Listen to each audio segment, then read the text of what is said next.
चलो after lunch तो थोड़ा होता है डिजीनेस। लंच किया आपने अच्छे से? थोड़ा इंट्रोडक्शन हो जाए। मेरा नाम आसिफ है। I am working in JK bank as AGM. आप जल्दी जल्दी से आप अपना introduction. So my name is Shakir Nazir. I'm the founder and CEO of Jingo Group of Companies, which is the parent company of four brands, which is Jingo Transport Company, Jingo Towers, Jingo Mart, and Jingo Resto by Jingo. So you are already an entrepreneur. Yes. Zahir Machine from Bania, running a farm organic Which from which produce? vegetables, fruits, and Walaikum assalam.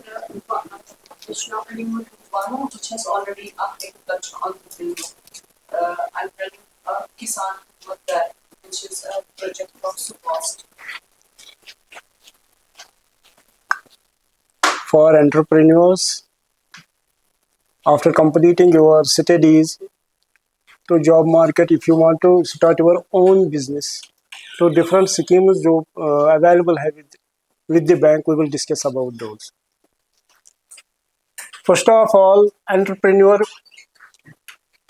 who is entrepreneur? जैसे ये entrepreneur में एक vision होता है। जैसे आप बताइए, entrepreneur में एक रिस्क टेकिंग उसमें वो होती है, एबिलिटी होती है, एक विजन होता है, एक पैशन होता है, तो वही बिजनेस स्टार्ट करेगा।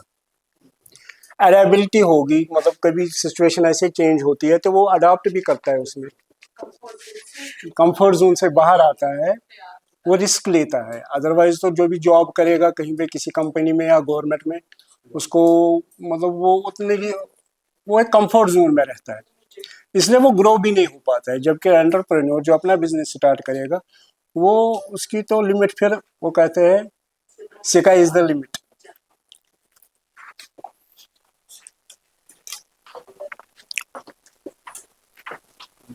So government is supporting presently MSMEs, micro, small and medium enterprises. The purpose of MSMEs is because MSME जो है, it is the biggest job creator. अगर हम आज भी देखेंगे इंडिया में, जो majority of the jobs are provided by MSMEs. That is the reason कि जो गवर्नमेंट है उसका फोकस MSMEs पे। पहले MSMEs की एक डेफिनेशन होती थी जिसमें मैन्युफैक्चरिंग और सर्विस अलग अलग होते थे। अब उन्होंने एक ही डेफिनेशन रखी। जैसे माइक्रो में है, उसमें इन्वेस्टमेंट 2.5 करोड़ तक है और टर्नओवर 100 करोड़ तक है। इसी तरह मीडियम में, जिसमें इन्वेस्टमेंट है 25 करोड़ और टर्नओवर तकरीबन 500 करोड़ है, नहीं 100 करोड़ है। इसी तरह जो है मीडियम, उसमें इन्वेस्टमेंट 125 करोड़ तक है और टर्नओवर 500 करोड़ है।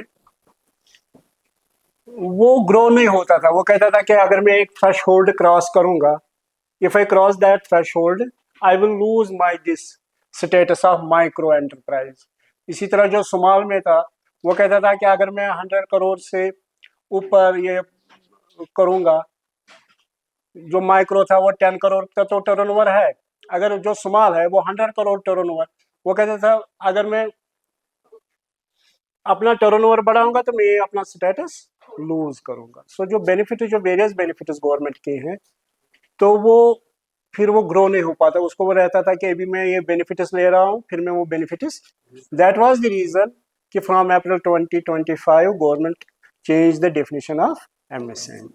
तो गवर्नमेंट आपकी स्किल डेवलपमेंट करती है, गवर्नमेंट आपकी इजी एक्सेस टू क्रेडिट होता है, तो डिफरेंट। इसी तरह आपका जो मार्केट एक्सेस होता है, तो MSME को डिफरेंट तरीके से, इसी तरह जो होता है प्रोक्योरमेंट, जो गवर्नमेंट डिपार्टमेंट्स होती है वो प्रेफर करते हैं कि ये MSME से लेंगे, ठीक है। और इसी तरह टैक्स बेनिफिट्स बहुत है, या जो GST जो आ गया कानून, उसमें 45 डेज में तो MSME को पेमेंट करनी है। अगर वो 45 डेज में MSME पेमेंट नहीं करेगा तो वो इनपुट क्रेडिट बेनिफिट नहीं देगा। So these are the major reason जो MSME का फोकस है इसका फोकस है कि ये एम्प्लॉयमेंट जनरेशन, जो major employment generation in the country, that is MSME, micro small and medium enterprise. क्योंकि ये एम्प्लॉयमेंट इंटेंसिव होते हैं, ये छोटे छोटे बिजनेस होते हैं, इनमें उतनी वो बड़े वो ना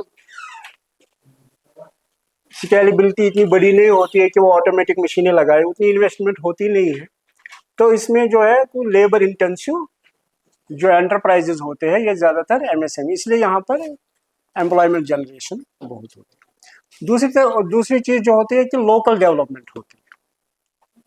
मतलब एक तो हो गया कि इंडस्ट्रियल, जैसे हम देखेंगे स्टेट्स इंडिया में, तो कुछ स्टेट्स है जहाँ इंडस्ट्रीज बहुत ज़्यादा है। अब हम कश्मीर की बात है, यहाँ इंडस्ट्रीज ज़्यादा नहीं है, तो यहाँ ग्रो कैसे करेंगे हम? यहाँ हम ग्रो करेंगे थ्रू MSME, क्योंकि लोकली जो आर्टिजन्स है, जो छोटे छोटे बिजनेस है, जो छोटे एंटरप्रेन्योर है, चाहे एग्रीकल्चर रिलेटेड हो, चाहे सर्विस रिलेटेड हो, चाहे ट्रेडिंग हो या छोटे मैन्युफैक्चरिंग हो, लोकल आर्टिजन्स हैं, है ना। इससे जो लोकल इकोनॉमी होती है वो ग्रो हो जाती है। तो वो जो कंसंट्रेशन ऑफ ग्रोथ है वो एक ही जगह पे नहीं रहती है। तो MSME डज, MSME जो करते हैं ये पूरा जो ओवरऑल ग्रोथ होती है इससे। तो दैट इज द रीजन कि गवर्नमेंट इसको फोकस करती है, इसीलिए स्किल डेवलपमेंट भी होती है। सॉरी,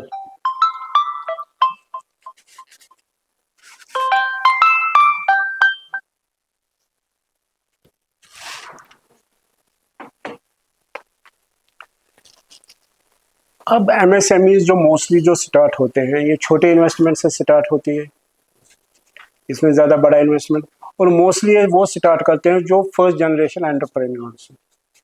जैसे आप अभी यूनिवर्सिटीज़ में पढ़ रहे हैं, यूनिवर्सिटी से आप निकलेंगे, उसके बाद अपना किसी बिजनेस के बारे में सोचेंगे, तो उसके लिए फंड्स की ज़रूरत होती है। There are many types of funds, अभी हम ये करेंगे। पहले हम बैंक ओन फंड्स, अपने पैसे, जिसको अपने पैसे होंगे उसको लोन की ज़रूरत नहीं, चाहे उसको वो उसी से स्टार्ट करेगा। फर्स्ट ऑफ ऑल हम देखेंगे कि हमारे विजन एक होना चाहिए। जो बिजनेस स्टार्ट करेगा, इसको मैं बाद में भी ले लूंगा, कि ऐसे पहले एक विजन होना चाहिए, मुझे कौन सा बिजनेस करना है, मेरा गोल क्या है। जब ये क्लियर की आएगी फिर फंड्स, फिर सेकेंडरी चीज आती है। अभी फंड्स के डिफरेंट है, जैसे ओन फंड्स है, या फैमिली से ले लेंगे, या फ्रेंड से बोरो लेंगे, या बैंक लोन से।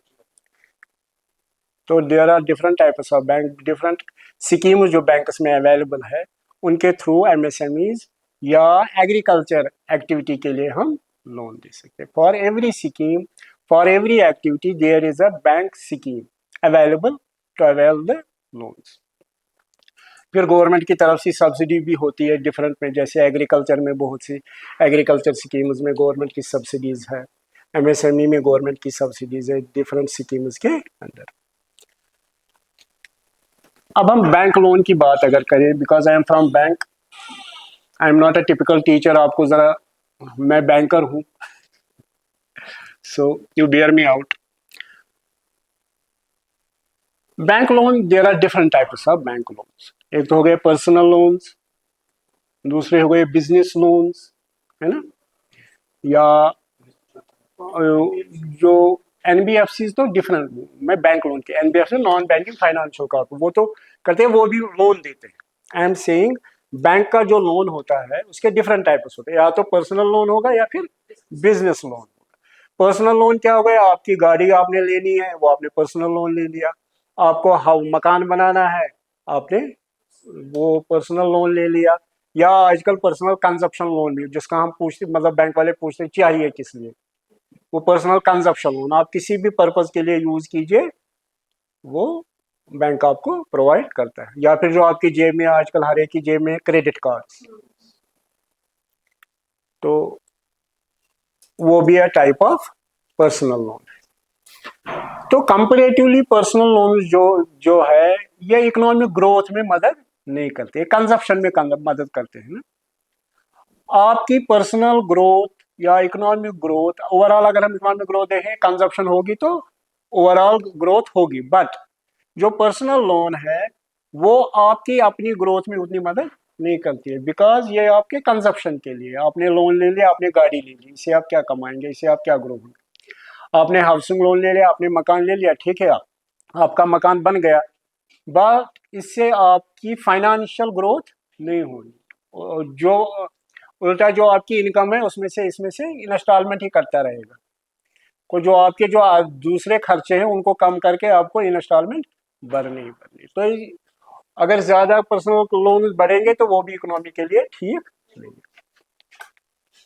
दूसरे होते हैं बिजनेस लोन, आपको बिजनेस के लिए लोन चाहिए। तो जो बिजनेस लोन्स होते हैं वो भी दो टाइप के होते हैं, एक तो हो गया टर्म लोन, एक हो गया आपका वर्किंग कैपिटल लोन, जिसको हम यहाँ आम जुबान में कैश क्रेडिट लोन कहते हैं। टर्म लोन किस लिए चाहिए हमें? टर्म लोन से हम करते हैं एस्टैब्लिश अपना यूनिट, जैसे हमें मशीनरी लेनी हो, हमें मतलब एसेट जो फिक्स्ड एसेट जो क्रिएट करते हैं जिससे हम बिजनेस करें, जो हमें बियॉन्ड 1 ईयर जो फिक्स्ड एसेट चले, जिनकी यूटिलिटी हमारी 1 साल से ज्यादा होगी, उसको हम फिक्स्ड एसेट कहते हैं। क्योंकि वो एक ही साल में हम मोनेटाइज उसको, विद इन 1 ईयर उसको हम मोनेटाइज नहीं करेंगे। जैसे हमारी मशीनरी है वो हम टर्म लोन से लेते हैं, वो हम सीसी से ले लेंगे। या हमें कोई फैक्ट्री बनानी है, हमें कोई मतलब बहुत सी मतलब हाँ बहुत सी चीजें होती है, जैसे अगर कोई किसी को पार्लर भी डालना होगा तो उसको भी वो चेयर वेयर जो ना फिक्स्ड उधर चाहिए, फर्नीचर फिक्सेशन, उसके लिए उसको फिक्स्ड लोन चाहिए, टर्म लोन चाहिए। टर्म लोन का क्या होता है, ये एक फिक्स्ड पीरियड के लिए होता है, जैसे आपका 5 साल के लिए है, 7 साल के लिए, 3 साल के लिए, और इसमें एक फिक्स्ड ईएमआई होती है जो आपको हर महीने भरनी। अगर आपने 3 महीने तक नहीं भरा तो आपका अकाउंट एनपीए हो जाएगा, नॉन परफॉर्मिंग।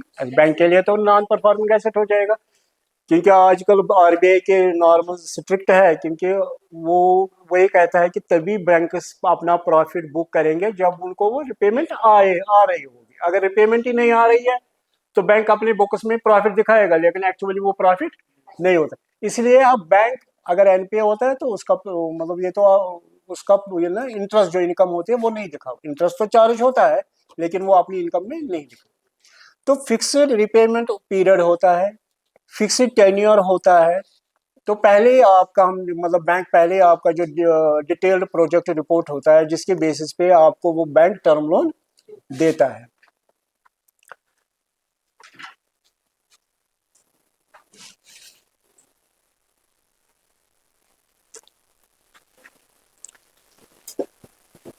इसका tenure, interest rate, repayment period after a period of time में लिक्विडेट हो जाता है जब आप टाइमली रिपेमेंट करते हो। जो फिक्स्ड टर्म लोन जो होता है जिससे हमने फिक्स्ड एसेट्स क्रिएट किए हैं वो लिक्विडेट हो जाता है, और आपका आपका फिर वो आपकी जो मशीनरी है वो आपकी हो जाती है, मगर वो जब बिजनेस वैसे आप करेंगे। ये सारी चीजें आ गई। अब है वर्किंग कैपिटल,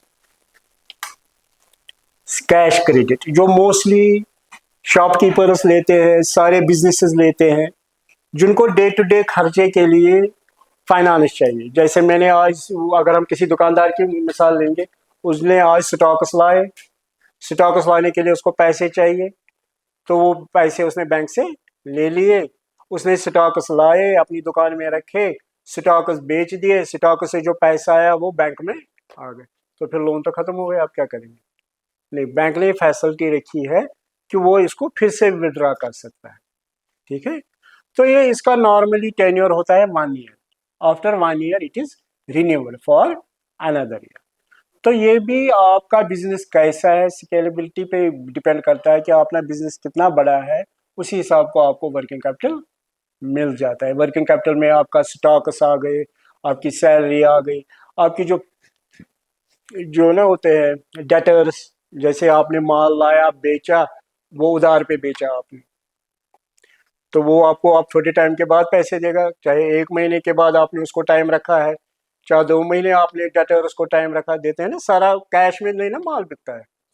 जो भी बिजनेस करता है वो उधार भी बेचता है, तो वो भी उसमें कवर हो जाते हैं। तो इसका एक फार्मूला होता है कि जो करंट एसेट जो होते हैं, current assets minus current liability. Current किसे कहते हैं? जो विद इन 1 ईयर मैच्योर हो जाए। Current asset minus current liabilities वो आपका वर्किंग कैपिटल हो जाता है। मान लीजिए कि आपने अपना कैपिटल, आपने बिजनेस अपना स्टार्ट किया, आपने अपना कैपिटल कैपिटल 1 लाख इसमें डाल दिया, ठीक है। 1 लाख इसमें आपने डाल दिया, ये आपने अपने ये में समझाने के लिए कर, मान लो आपने 1 लाख इसमें डाल दिया। अब आपने इसमें से 20,000 के लिए फर्नीचर फिक्सचर वो शॉप वॉप वो अच्छे से किया तो बचे 80,000, ठीक है। 80,000 में से आपने स्टॉक्स ले लिए, स्टॉक्स आपने ले लिए मान लीजिए 70,000 के, ठीक है। दूसरे खर्चे के लिए आपने कैश इन हैंड रखा 10,000 के, ये मेरे किसी काम आए। लेकिन आप जिससे माल लेंगे वो भी आपको दे देगा क्रेडिट पे, है ना। आप उसको भी बोलोगे कि मुझे क्रेडिट पे दे दो, चाहे 1 महीने के लिए, वो आपके क्रेडिटर्स के लिए आ गए। मान लो उसने आपके 30,000 के दे दिया, अब आपका 1 लाख के स्टॉक्स हो गए, 10,000 आपके आपने कॉन्टीजेंसीज के लिए रख लिया। जो आपका 1 लाख का है आपने ये माल बेच दिया, ठीक है।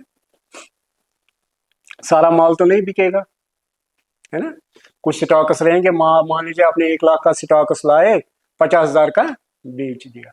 1 लाख के आपके स्टॉक्स, 50,000 के अब आपके स्टॉक्स है, 50,000 के आपने बेच दिए या आपने उधार पे बेच दिए, ठीक है। जिससे आपने क्रेडिट लिया उससे आपने 1 महीने के लिए क्रेडिट पे लिया, जिसको आपने दिया उसको आपने 2 महीने के लिए क्रेडिट पे दे दिया। अब ये जो मिसमैच आ गया ना, यही है वर्किंग कैपिटल, इसी को बैंक फाइनेंस करता है, ठीक है। अब इसमें डिफरेंट जो है वेज थे वर्किंग कैपिटल कैलकुलेट करने के लिए। पहले थे वो मैक्सिमम परमिसिबल बैंक फाइनेंस, मतलब वो होते थे, उसमें हम क्या करते थे, आपके जो मार्जिन होता था, आपका जो ये ना क्रेडिटर जो होते थे, ठीक है, आपका जो अपना कैश होता था उसमें से माइनस करते थे आपके डेटर्स, फिर देखते थे डिफरेंस, उसमें से हम 25% फाइनेंस करते थे। अब बैंक ने, आरबीआई ने बोला ना, ये जो छोटे छोटे बिजनेसमैन होते हैं इनके लिए इससे इस तरीके से कैलकुलेट करना प्रॉब्लम हो जाता है, तो इनको टर्नओवर मेथड पे दे दो। मान लीजिए टर्नओवर मेथड पे आपने साल में किए 12 लाख का टर्नओवर, या मान लीजिए 20 लाख का टर्नओवर आपने किया, ठीक है। तो इसका 25% वो वर्किंग कैपिटल मान लेते हैं, यानी कि 3 महीने में आपका एक साइकिल पूरा हो जाता है। आपने माल लाया, आपने बेचा, आपने डेटर से पैसे ले लिए, ये टोटल 90 डेज का सर्कुलर साइकिल है, ठीक है। माल खरीदने से लेके माल बेचने तक और पूरी उसका रिकवरी तक आपको 3 महीने का एक साइकिल है। तो साल में कितने साइकिल हो गए? 4 साइकिल। इसी टर्नओवर मेथड के लिए आपको 25% आपका वर्किंग कैपिटल चाहिए, ठीक है। जैसे आपका 20% है, 20 लाख आपने टर्नओवर किया तो उसका 25% कितना हो गया? 5 लाख आ गया। उसमें से फिर बैंक कहता है कि आपका अपना 25% मार्जिन हो, वो हो गया 1 लाख, तो 4 लाख आपका वर्किंग कैपिटल बन गया, जो बैंक आपको सीसी लिमिट देगी। आपकी बात समझ आ गई? अभी मुझे याद आ गई, मेरे इस फ्रेंड ने मुझे बोला कि व्हाट इज द रीजन कि मोस्टली जो बिजनेस स्टार्ट करते हैं वो फेल हो जाते हैं, वो अपना बैंक लोन रिपे नहीं कर पाते। पहले हम सिक्योरिटी की बात करेंगे फिर उसके बाद। अब जो बैंक लोन देता है विदाउट सिक्योरिटी नहीं देता। सिक्योरिटी के भी दो ये होते हैं, क्या, there are 2 types of security. एक तो होते हैं प्राइमरी सिक्योरिटी, एक होती है कोलैटरल सिक्योरिटी। थोड़ा आपके जहन में भी अगर कुछ आ जाए तो वो आप पूछ लीजिए, नहीं तो ये वन वे हो जाएगा। तो मैं भी कभी कभी बीच में आता है ना कि प्राइमरी सिक्योरिटी वो हो गई जो आपने बैंक लोन से क्रिएट की। जैसे मैंने आपको टर्म लोन दे दिया मशीन, किसी मशीन के लिए, जैसे इस कैमरा के लिए मैंने आपको लोन दे दिया कि मुझे सर ये बिजनेस करना है, मैं ये वीडियोग्राफी करूंगा, वो ये मुझे टर्म लोन चाहिए, मुझे इससे कैमरा लेना है। मैंने आपको पैसे दे दिए बैंक ने, आपने इसे ये कैमरा ले लिया, तो ये जो कैमरा है ये एसेट क्रिएट हो गया बैंक लोन से। तो ये जो ये एसेट क्रिएट हो गया है बैंक को रहेगा हाइपोथेकेट, जब तक आप लोन रिपे नहीं करें। तो ये हो गया प्राइमरी सिक्योरिटी। प्राइमरी सिक्योरिटी वो सिक्योरिटी होती है जो लोन से आप क्रिएट करते, उसमें आपका भी मार्जिन होता है। 100% तो वो बैंक लोन से आता नहीं। जैसे अगर ये कैमरा 1 लाख का है, बैंक आपको देगा 75,000, 25,000 आपके है, 1 लाख का कैमरा, मगर ये पूरा कैमरा हमारे पास सिक्योरिटी रहेगी। ठीक है। दूसरा आता है कोलैटरल सिक्योरिटी। कोलैटरल सिक्योरिटी हो गए जो आप other than the assets which are created from the proceeds of the loan, वो आप बैंक को सिक्योरिटी दी। जैसे मैंने किसी को 100 करोड़ का लोन दे दिया, ठीक है, उसने फैक्ट्री डाल दी, मशीन डाल दी, मैं कहूँगा ठीक है सर, आपने तो 100 करोड़ के लाए, मान लो कल को आपका बिजनेस नहीं चला तो मैं आपकी मशीनें तो उससे मैं कितना वापस लूंगा? अगर मैं उनको बेच भी दूंगा, अगर मेरी आज 100 करोड़ की मशीन आ गई, अगर मैं उसको मार्केट में बेचने जाऊंगा, उसको 100 करोड़ तो नहीं आएंगे। सिंपल, हम गाड़ी लाते हैं, शोरूम से बाहर आती है, उसकी वैल्यू कम हो जाती है ना, डेप्रिसिएशन हो जाती है या वैल्यू ही कम हो। जब आप सेकेंडरी मार्केट में बेचने जाओगे, वो बोलेंगे ठीक है साहब, आपने 10 लाख की गाड़ी लाई है, मैं आपको 8 लाख दूंगा। हम भी कहते हैं ठीक है, 8 लाख अच्छे हैं, बेच। तो बैंक अपने फंड्स, क्योंकि बैंक के जो फंड्स होते हैं वो बैंक के तो होते नहीं, वो पब्लिक फंड्स होते हैं, तो उनको सिक्योर करने के लिए बैंक कोलैटरल सिक्योरिटी लेता है अदर देन प्राइमरी सिक्योरिटी। तो वो कुछ भी हो सकता है, दैट कैन बी एनीथिंग। वो आपकी थर्ड पार्टी गारंटी भी हो सकती है, कोई दो आदमी, एक आदमी, कोई दूसरे, अदर देन बोरोवर, जो गारंटी देता है बैंक को कि ठीक है अगर बोरोवर आपको पैसे नहीं देगा मैं दूंगा, उसको थर्ड पार्टी गारंटी कहते हैं। या वो मॉर्टगेज हो सकता है, ठीक है। या अब गवर्नमेंट ने एमएसएमईज के लिए किया है CGTMSC cover. CGTMSC cover credit guarantee जो एमएससी के लिए है, वो गवर्नमेंट देती है, उसकी फी होती है, वो फी हम भरते हैं, उसके बाद उतने अमाउंट को वो सीजीटीएमएससी गारंटी कवर देता है। आजकल वो 10 करोड़ रुपए तक है, ठीक है। एमएसएमई अगर 10 करोड़ तक लोन लेगा तो उसको सीजीटीएमएससी कवर मिल जाता है, यानी उसको अपने पर्सनल अपने है, उसको मॉर्गेज नहीं लाना है, उसको थर्ड पार्टी गारंटी नहीं ढूंढनी है। क्योंकि ऐसा भी होता है ना, आजकल लोग डरते हैं क्योंकि मेरा सिबिल हो जाए, खराब हो जाएगा, मैं नहीं दूंगा गारंटी। तो अपना भाई भी होगा, वो भी कहता है मैं, सिबिल क्या है, मतलब बात से बात निकलती है, what is CIBIL? Credit information bureau of India limited. ये क्या है कि ये आपके सारे ट्रांजैक्शंस का रिकॉर्ड रखता है, ठीक है। आपने कौन सा लोन कब लिया है, ये बैंक उनको प्रोवाइड मंथली करते हैं आपके पैन पे, या आपने कौन सा लोन लिया है, आपने उसको टाइमली रिपे किया है, तो ये सारा रिकॉर्ड रखता है। उसी बेसिस पे वो आपको एक स्कोर देता है। ये 3 डिजिट स्कोर होता है, from 300 to 900। Higher the score, a very good credit worthiness. आपकी क्रेडिट वर्दीनेस उतनी ही अच्छी है जितना हाई स्कोर हो। जितना जितना लो होता जाएगा आपकी क्रेडिट वर्दीनेस कुछ नहीं, मतलब फिर वो बैंक आपको लोन नहीं देगा। थ्रेशोल्ड लिमिट से, जैसे जेके बैंक का थ्रेशोल्ड लिमिट है क्रिसिबल का 653, उससे कम पे बैंक नॉर्मली नहीं देता है, मगर उसके लिए वो डिविएशन में आ जाता है, नेक्स्ट हायर अथॉरिटी पे जाता है, मतलब वो नॉर्मली नहीं देता है। दूसरा आजकल है क्रिफ भी, centre for research in international finance, क्योंकि वो तो ये तो ग्लोबल, ये थी इंडियन क्रेडिट एजेंसी, वो ग्लोबल क्रेडिट एजेंसी, तो उनका अपना एक इंडियन चैप्टर है, वो भी आपकी स्कोरिंग। उसी आजकल कोई भी लोन लेने जाओ आप, बैंक पहले, अगर आपने भी एक्सपीरियंस को, बैंक पहले आपका सिबिल निकालता है, ठीक है ना। आप कोई भी 10,000 का भी लोन लेने जाओ, बैंक कहता है इसका सिबिल निकाल, भाई साहब आपका सिबिल स्कोर ठीक है, लोन दे। सिबिल स्कोर का एक और फायदा है कि जितना सिबिल स्कोर आपका हाई होता जाएगा, आपकी इंटरेस्ट रेट कम हो जाए, क्योंकि वो बैंक वहीं पे पैसे लगाएगा ना, मतलब आप भी अगर बिजनेस करोगे, आप किसको दोगे उधार? जिसको आपको श्योरिटी होगा कि मुझे पैसे वापस देगा। ऐसे मैं आऊंगा आपके पास, सर जी मुझे ये दे, आप ये बेचते हो, बढ़िया है, मुझे अच्छा लगा है, मैं बातें मुझे अच्छी करूंगा, आप मुझे दोगे? मैं क्या पता नहीं वापस देगा कि नहीं। हाँ, अगर आपको पता चल जाएगा कि ये टाइम पे रिपेमेंट करेगा, तो आप आसानी से दोगे। क्या पता आप 10 रुपये कम में बेचोगे, बोलोगे ये टाइम पे दे। इसने अगर 15 दिन में बोला है तो 15 दिन में पैसे देगा, इसने अगर 1 महीना बोला है तो 1 महीने में पैसे देगा। तो यही बैंकों का के साथ है। Bank is as good as normal businessman.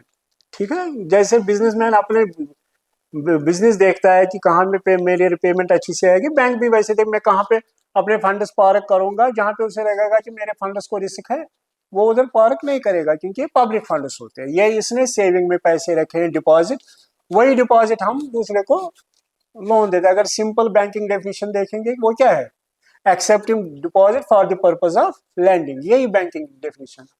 जब से बैंक बने कि मैं डिपॉजिट एक्सेप्ट करता हूँ, पर्पज क्या है, मैं इसको लैंड करूँ। मैं एक इंटरमीडिएट, मैं बीच का वो हूँ, एक ब्रिज। इसके पास पैसे रखने की जगह नहीं, इसने मेरे पास रखे, मैं इसको इंटरेस्ट देता हूँ। आपको पैसे की जरूरत है, मैंने आपको दे दिए, मैं आपसे इंटरेस्ट लेता हूँ। तो जो डिफरेंस होती है वो मेरा प्रॉफिट होता है, उसमें मेरा एस्टेब्लिशमेंट, जो मेरे खर्चे वर्चे वो सारे निकल जाते हैं और प्रॉफिट भी आ जाता है। इसके भी फंड सेफ है और मेरे फंड्स भी मैं वहीं पे लगाऊंगा जहां मैं, क्योंकि बैंक में कोई डिपॉजिट रखेगा उसको बैंक वाला ये नहीं बोल सकता है कि मैंने इसको मिस्टर एक्स को पैसे दिए उसने मुझे भी नहीं दिए। आप ऐसा कभी हो सकता, अगर वो हो जाएगा तो बैंक फेल उसी दिन हो जाएगा ना। तो इसलिए बैंक ये बड़ा ना मतलब एक डेलिकेट होता है और बैलेंस। और बैंक 100% डिपॉजिट भी लैंडिंग में नहीं दे सकते, क्योंकि इधर तो पैसे उसको देने भी है ना। अगर इसने सेविंग में 10,000 रखे हैं तो अभी इसको जरूरत पड़ेगी, अभी विड्रॉवल डालेगा, तो वो मार्जिन भी बैंक को रखना होता है कि मेरे पास अगर लाख करोड़ के डिपॉजिट्स है, इसमें मैं कितना लैंड कर सकता हूँ, बाकी मुझे कितना अवेलेबल रखना है कि लोग जब भी आए उनको।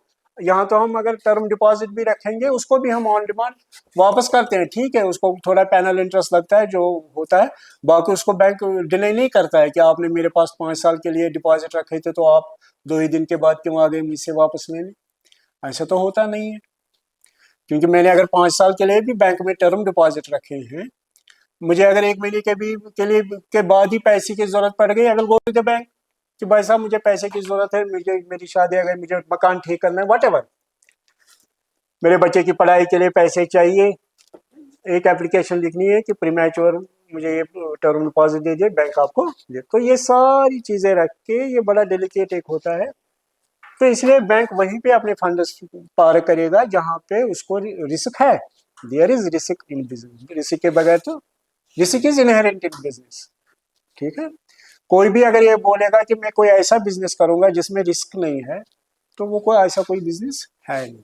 देयर मगर दे हमें रिस्क लेनी है, कैलकुलेटेड रिस्क, ये मतलब अंधेरे में छलांग नहीं लगानी। मुझे लेना है कि मैं अगर ये रिस्क ले सकता हूँ, मेरी पहली रिस्क टेकिंग एपेटाइट कितना है। मेरी हैसियत अगर सिर्फ 10 लाख की है, मैं 100 करोड़ की रिस्क ले लूंगा, या 10 करोड़ की, या 1 करोड़ की रिस्क ले लूंगा, मैं तो उसी के साथ।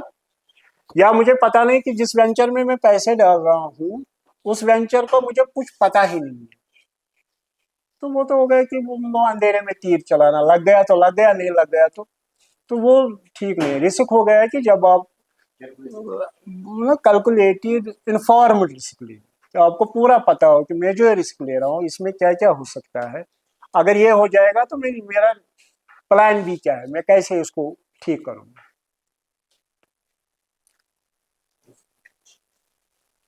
तो कोलैटरल सिक्योरिटी इसीलिए होती है कि बैंक अपना रिस्क मिटिगेट करता है कि ठीक है, आप मैंने आपको 100 करोड़ का दे दिया, आपका बिजनेस नहीं चला, अगर मैं आपकी प्राइमरी सिक्योरिटी बेचूं, उसको 50 करोड़ भी नहीं आ रहे हैं, उसको 20 करोड़ भी नहीं आ रहे हैं, जो मेरा बाकी 50 करोड़ है वो मैं कहाँ से करूंगा रिकवर, तो वो मैं कोलैटरल से रिकवर करता हूँ। अब तो स्ट्रिक्ट वो भी आ गए लॉज भी आ गए, जैसे मॉर्टगेज सरफेसी एक्ट है, बिजनेस बढ़ जाए। मान लीजिए आप जेके बैंक के पास आ गए, आपने कोई यूनिट स्टार्ट किया, आपने 10 लाख का लोन ले लिया, ठीक है, 10 लाख का लोन आपने टाइमली रिपे कर दिया, उसके बाद आपको एक और प्रोजेक्ट आ गया, आपको 20 लाख लोन चाहिए, तो बैंक आपको देगा कि नहीं देगा? बैंक आपको रेडिली देगा, क्योंकि बैंक देखेगा कि इसने मेरा, इसकी क्रेडिटबिलिटी अच्छी है, इसने टाइमली मेरा पहला लोन रिपे किया है, तो वो आपको उधर से ही बोलेगा सर आप ये 2-3 फॉर्मेलिटीज अगर पेंडिंग भी बोले सर आप बुलाते रहिए, आप लोन ले लीजिए, हो सकता है ऐसी कोई फॉर्मेलिटी हो जो ना आप बाद में भी ला सकते हो, ठीक है आप ले लीजिए।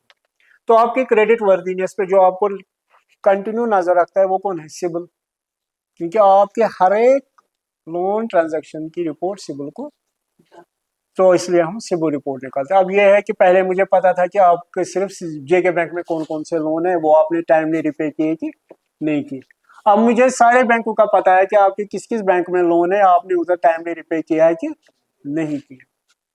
इवन आपके क्रेडिट कार्ड भी अगर डिले हो जाता है तो आपका क्रेडिट स्कोर कम हो जाता है। नहीं तो क्रेडिट कार्ड क्या है, ये पर्सनल शॉपिंग वॉपिंग के लिए होता है। अगर उसमें भी आपने पेमेंट में डिले कर दिया तो आपकी क्रेडिट स्कोर कम हो जाएगा। सो अपनी रिपेमेंट ये बड़ा मतलब इसकी तरफ अच्छे से ध्यान रखना है कि ये टाइमली हमें रिपे करना है। Thank you. इसमें दूसरा नहीं है। अब हम पढ़ेंगे जो देखेंगे, मतलब अब तो हमने थोड़ा लेट ही स्टार्ट किया, जो डिफरेंट स्कीम्स है बैंक के। Sir, till here, what is the procedure if I, for example, I have taken a loan against this business? Okay, it's as well as from JK.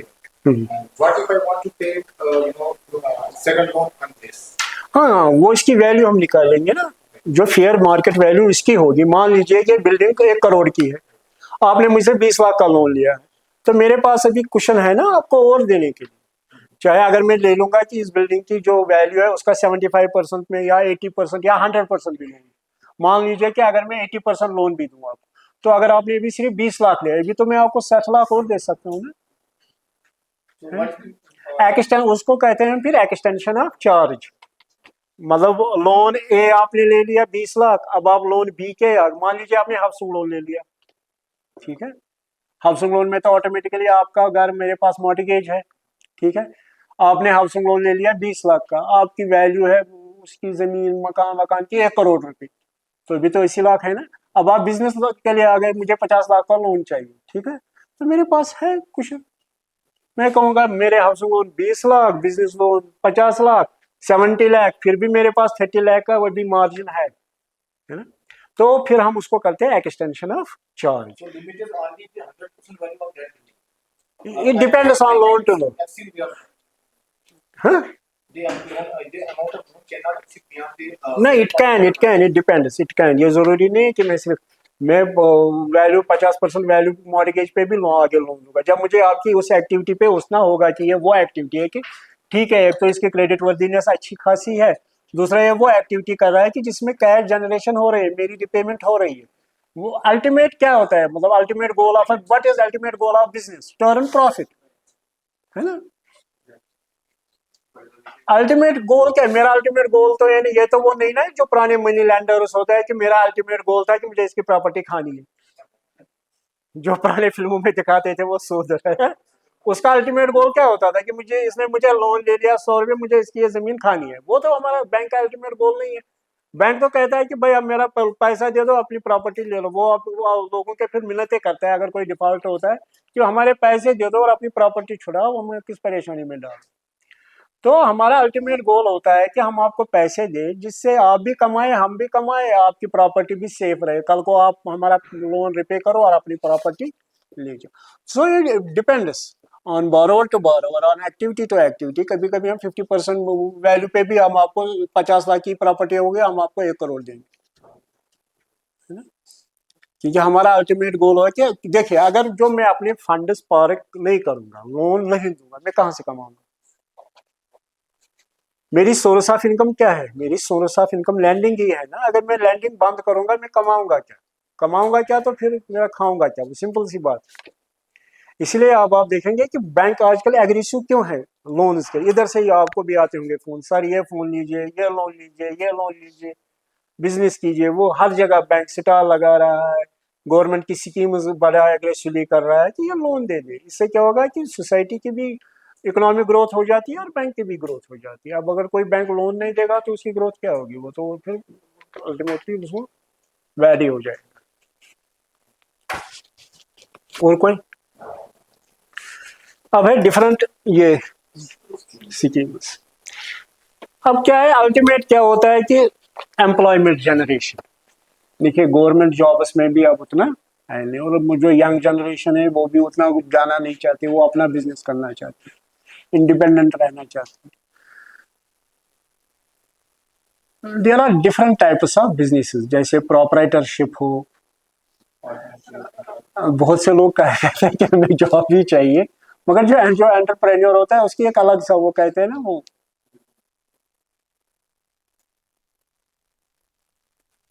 एक independence रहती है और growth होती है, ठीक है। वो एक शल में नहीं रहता है। बाकी जो भी मतलब जॉब करते हैं वो एक शल में रहते हैं, वो हमेशा डरे डरे रहते हैं। आप देख लो, वो डरे हुए होते हैं, उनके दिल से डर ही नहीं जाता है।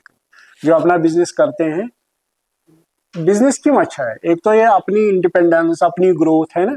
दूसरा ये जॉब सीकर की जगह जॉब प्रोवाइडर होता है। अगर हम देखेंगे, वो कहते हैं ना, तिजारत सुन्नत है। सुन्नत क्यों है? ये एक तो सोसाइटी की इकोनॉमिक ग्रोथ होती है, दूसरा ये लोगों को काम देता है, लोगों को ये जॉब्स देता है ना। मान लो अगर आप छोटा सा भी एक, जो ट्रेडिशनल भी आप ले लो, कोई भी जो यहाँ कश्मीर का ट्रेडिशनल काम है आप वो ले लो, जैसे कॉपर सीमेंट है ना, उसके वो कारीगर होंगे, वो भी कमाएंगे ना उससे। कालीन बाफी जो उसके जो वो होते हैं कारीगर, वो भी कमाएंगे ना। शाल बाफी जो है, जो वो सुई का काम करते हैं, लड़कियां करते हैं, लड़के करते हैं, वो भी कमाते हैं ना उससे। होटल, जिसने होटल डाला है उधर देखो कितने काम कर रहे हैं, उसके रेस्टोरेंट में लोग कितने काम कर रहे हैं, उसके दूसरी, आप कोई भी बिजनेस एस्टेब्लिशमेंट में लो, आजकल छोटी दुकानों में भी एक सेल्समैन होता है, तो वो उस एक सेल्समैन को भी पैसे देता है ना, मतलब उसके भी रोजगार का जो वो एक जरिया है ना। तो एक ये जो बेरोजगारी होती है, सबसे बड़ी बीमारी सोसाइटी की है बेरोजगारी। ये बेरोजगारी को बहुत हद तक कम करता है, क्योंकि एमएसएमई जो छोटे छोटे बिजनेसेस है, ये ज्यादा एम्प्लॉयमेंट इंटेंसिव होते हैं, यहाँ पर ज्यादा लोग काम करते हैं, है ना। अब बिजनेसेस के भी कई टाइप्स है, जैसे आपकी प्रोपराइटरशिप है, आपकी पार्टनरशिप है, आपकी लिमिटेड लाइबिलिटी कंपनीज है, ठीक है। तो these are different types of constitution of business. Proprietor हो गया कि अपना अपना बिजनेस है, आप अकेले मालिक हो, जो चाहे करो, ठीक है, जैसे चाहो जिस तरह चाहो अपने बिजनेस को ले जाओ। पार्टनरशिप हो गए, आपके दो दोस्त मिल गए, तीन दोस्त मिल गए, उन्होंने शेयरिंग किया, इन्वेस्टमेंट भी शेयर किया, फिर वो प्रॉफिट भी शेयर करेंगे, लॉस भी। लिमिटेड लाइबिलिटीज में क्या फर्क होता है कि अगर बिजनेस कभी प्रोपराइटर का बिजनेस अगर लॉस हो जाएगा, तो उसकी जो पर्सनल प्रॉपर्टी होगी कभी कभी वो भी हार जाता है उसमें, है ना। लिमिटेड लाइबिलिटीज में क्या होता है कि जो बिजनेस में उसका पैसा है सिर्फ वही डूब जाता है, बाकी उसकी पर्सनल जो उसकी प्रॉपर्टी वॉपर्टी होती है वो उसमें इन्वॉल्व नहीं होती है, वो उससे बिल्कुल अलग हो जाती है। अब हम जेके बैंक के डिफरेंट स्कीम्स की बात करेंगे, जो जेके बैंक की डिफरेंट स्कीम्स।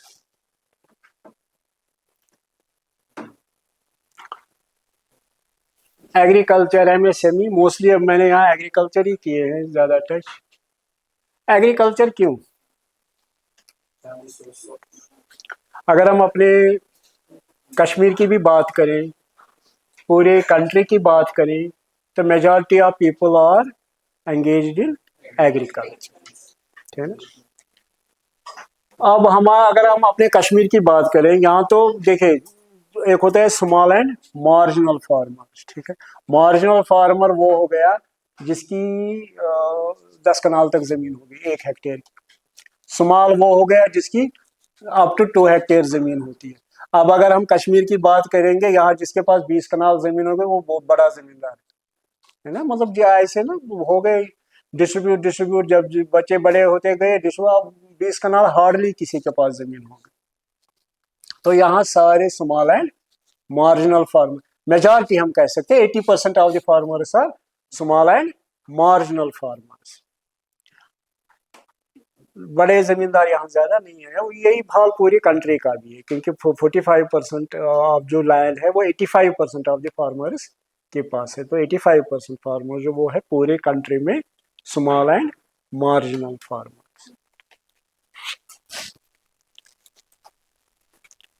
दूसरी बात है कि एग्रीकल्चर में उतनी ज्यादा इन्वेस्टमेंट नहीं होती। जैसे अगर इधर होटल बनेगा, इसमें 100 करोड़ लगेंगे। अगर हम कहीं एग्रीकल्चर में देखेंगे, 100 करोड़ कहीं नहीं लग रहे हैं। अगर लग जाएंगे तो एग्रीकल्चर कहाँ पहुंच जाएगा, है ना। सिर्फ एक होटल के बनने में। अगर हम इधर से में होटल मेरे जहन में आ रहा है क्योंकि मैं यहाँ आ रहा था तो मैं होटल बनता हुआ देख रहा तो मिनिमम उसमें 100-150 करोड़ लगेंगे कि वो 5 स्टार होटल बन रहा है, 7 स्टार होटल बन रहा है, 7 स्टार होटल बन रहा है, तो उसमें तो उतना पैसा लगना ही लगना है ना। अब एग्रीकल्चर में इतनी ह्यूज इन्वेस्टमेंट नहीं दिख रही, नहीं हो रही। तो इसलिए अब के जो एग्रीकल्चर होते हैं, स्मॉल एंड मार्जिनल फार्मर्स में छोटे छोटे जो एंटरप्रेन्योर्स आएंगे, तो वही अगर बिजनेस करेंगे तो वो अपने विलेज की, अपनी लोकेलिटी की वो जो इकोनॉमिक ग्रोथ में मदद करेंगे, और उधर जो एम्प्लॉयमेंट होगी वो एम्प्लॉयमेंट जनरेशन लोकली होगी। और जो माइग्रेशन ऑफ लेबर होता है, मान लीजिए श्रीनगर में काम नहीं है तो श्रीनगर वाला फिर दिल्ली जाएगा, लेकिन अगर यहीं पे इकोनॉमिक ग्रोथ होगी, यहीं पे वो उनको एम्प्लॉयमेंट मिलेगी, तो वो माइग्रेशन नहीं, जो विलेजेस और सिटीज की तरफ माइग्रेशन होती है वो नहीं हो।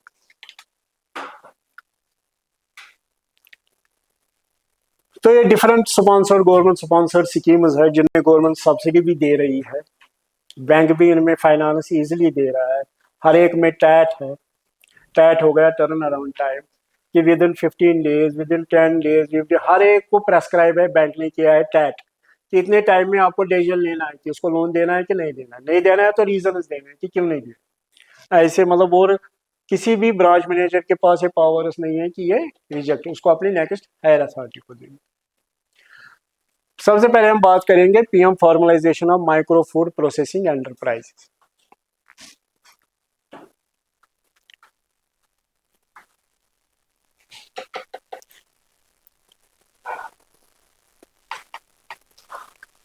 इधर से ऑब्जेक्टिव क्या है? ऑब्जेक्टिव इसमें गवर्नमेंट का ये है कि जो small micro food processing units है उनको ग्रो करना है। फूड प्रोसेसिंग यूनिट चाहे एग्जिस्टिंग हो या चाहे नया बनाना हो। दिस इज पार्ट ऑफ आत्मनिर्भर भारत अभियान। तकरीबन गवर्नमेंट ने इसमें इनिशियली बोला था कि तकरीबन हम इसमें 2 lakh micro food processing units को चाहे अपग्रेड करना हो, चाहे एक्सपेंशन करना है, या चाहे नहीं करना। ये फूड प्रोसेसिंग यूनिट्स है जो आप फूड प्रोसेस करोगे उसके बाद बेचोगे।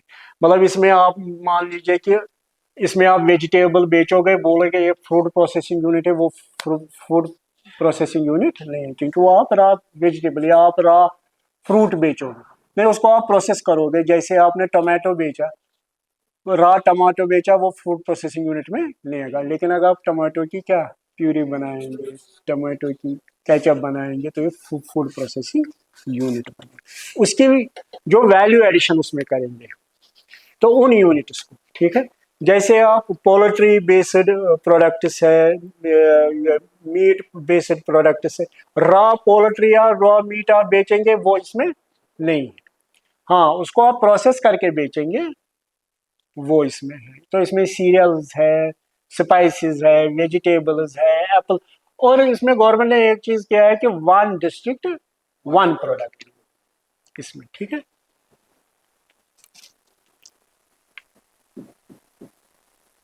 तो ये एमएसएमई एग्री, ये हम दोनों सेक्टर में कर सकते हैं, एमएसएमई में भी। और एमएसएमई में एक एमएसएमई वही होता है, मतलब एक्सेप्ट जहां आप उद्यम रजिस्ट्रेशन करते हैं। जब आप उद्यम रजिस्ट्रेशन करेंगे then you are an MSME. उसके बाद जो भी बेनिफिट्स है एमएसएमई के वो आप ले सकते हैं। किसी को कुछ, because I am a banker, I am not a teacher, तो थोड़ा सा डिफरेंट है।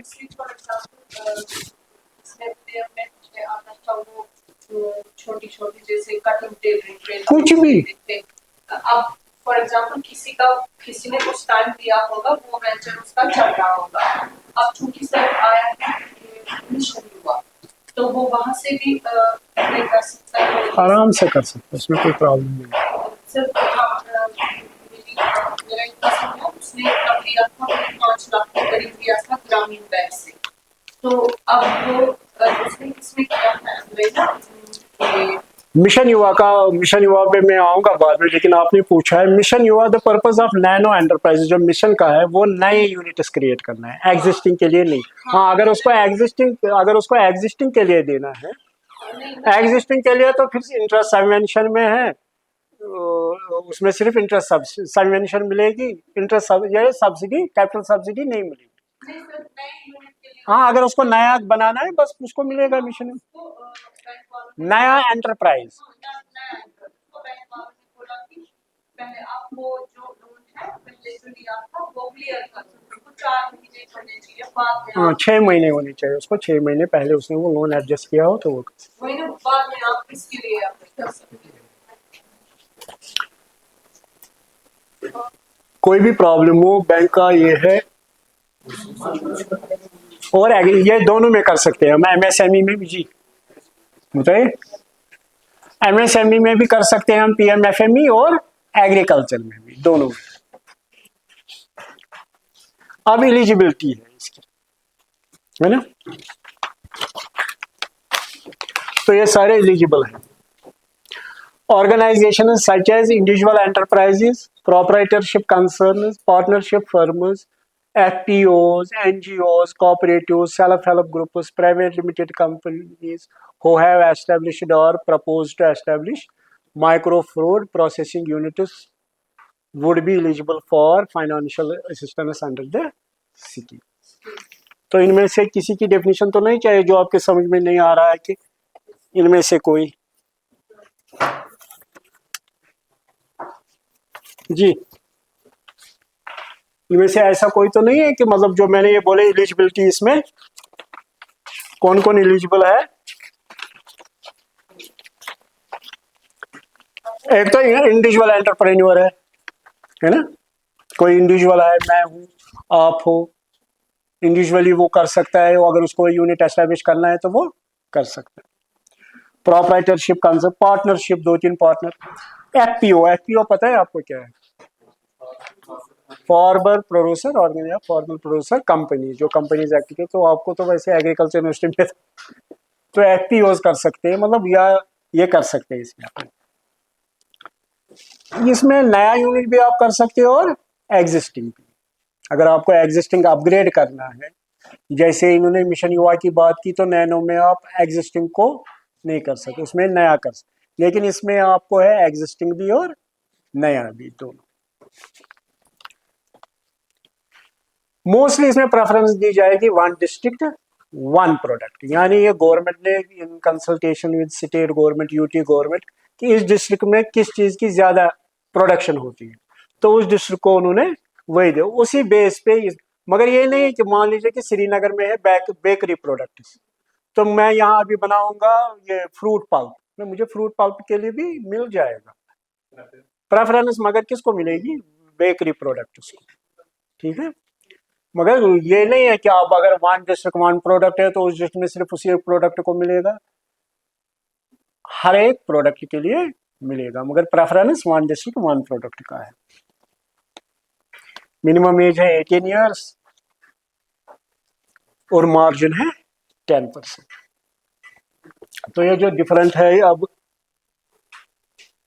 ये डिफरेंट डिस्ट्रिक्ट्स है जिनमें ना ये, जैसे अनंतनाग के लिए फिश बेस्ड प्रोडक्ट्स, बांडीपोरा के लिए processed poultry, Baramulla apple, Budgam dairy products, इसी तरह Doda olive, Ganderbal fish based products, Jammu dairy products. इसी तरह अगर बारामूला और शुपियन देखेंगे, शुपियन से वो है तो आपके लिए एप्पल है ना। कुपवारा के लिए क्या है? वॉलनट प्रोडक्ट्स, कुपवारा में उसमें वो उधर वॉलनट अच्छे खासे होते हैं, है ना। तो ये गवर्नमेंट ने देखा है कि कौन से डिस्ट्रिक्ट में कौन सा प्रोडक्ट ज्यादा होता है, तो उसी बेस पे। अब इसमें सिक्योरिटी, प्राइमरी सिक्योरिटी जो आप एसेट क्रिएट करोगे लोन से, वही है collateral security. Up to 10 lakh MSMEs के लिए कोई सिक्योरिटीज नहीं है, कोलैटरल फ्री सिक्योरिटी है, मगर सीजीटीएमएससी कवर है। सीजीटीएमएससी फी उसमें भरना है, वो कवर है। अब हो गया एग्रीकल्चर, जो एमएसएमई नहीं होगा वो एग्रीकल्चरिस्ट होगा, क्योंकि एग्रीकल्चर में ये है कि उसमें और भी गाइडलाइंस है कि आपको 1.6 लाख तक विदाउट एनी गारंटी देंगे, beyond 1.6 lakh up to 10 lakh आपको to third party guarantee of 2%, और जो बियॉन्ड 10 लाख है आपको मॉर्टगेज देना। और एमएसएमई जो है वो 10 करोड़ तक सीजीटीएमएससी कवर ले सकता है, या फिर 15 लाख के बाद थर्ड पार्टी गारंटी है, अब वो फिर मॉर्टगेज दे सकता है। ये एमएसएमई के लिए 10 lakh to 15 lakh third party guarantee या मॉर्टगेज, और अब 15 लाख या मॉर्टगेज या सीजीटीएमएससी कवर। एमएसएमई 10 करोड़ तक सीजीटीएमएससी कवर ले सकते हैं। अब है इसमें गवर्नमेंट की सब्सिडी, 35% इसमें गवर्नमेंट की सब्सिडी है with upper ceiling of 10 lakh. और जो है ग्रुप कैटेगरी अगर वो डालेंगे तो उनको 35% है या 3 करोड़। इसमें आप interest subvention, what is interest subvention? Interest subvention है कि a part of interest is borne by the government. जैसे अगर आप केसीसी लेंगे उसमें आप 7% इंटरेस्ट बैंक चार्ज करता है, तो गवर्नमेंट उसको 1.5% इंटरेस्ट गवर्नमेंट पे करती है, उसको कहते हैं इंटरेस्ट सबवेंशन। और अगर प्रॉम्प्ट पेमेंट करेगा तो गवर्नमेंट उसको और 3% देगी, गवर्नमेंट के 4.5%, फिर क्या उससे ज्यादा तो हम सेविंग बैंक में देते हैं, है ना। तो प्रॉम्प्ट पेमेंट की बहुत से बेनिफिट्स हैं।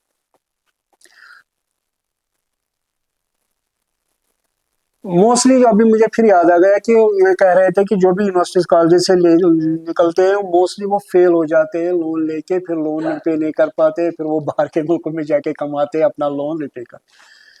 रीजन ये होता है कि जब हम बिजनेस, उन लोगों के लिए, मैं सबके लिए नहीं कहूंगा, there are success stories, there are lot of success stories, even मतलब वुमेन एंटरप्रेन्योर्स, वो उनके लिए उन्हें बहुत बड़े बड़े बिजनेस कर रहे हैं।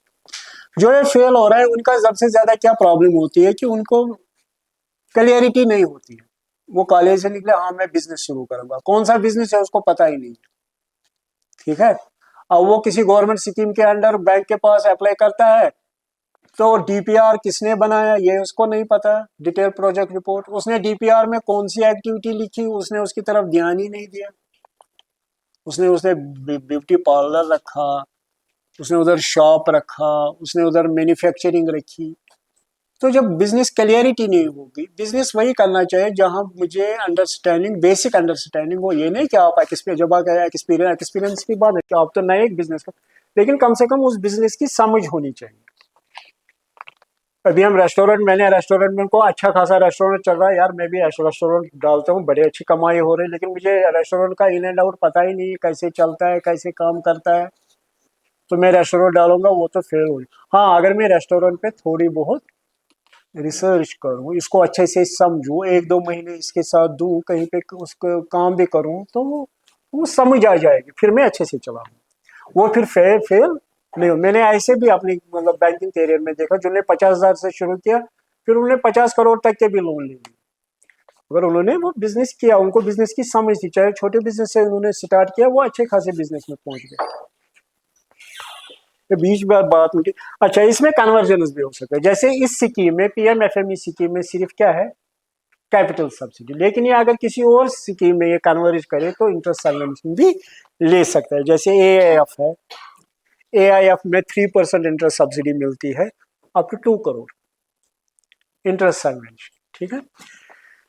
अच्छा, वो भी पोस्ट हार्वेस्ट के लिए है एआईएफ, ठीक है, तो उसमें ये कर सकता है कन्वर्ज, तो उधर से इंटरेस्ट सबवेंशन लेगा, इधर से कैपिटल सब्सिडी लेगा, तो गवर्नमेंट से वो दो फायदे लेगा।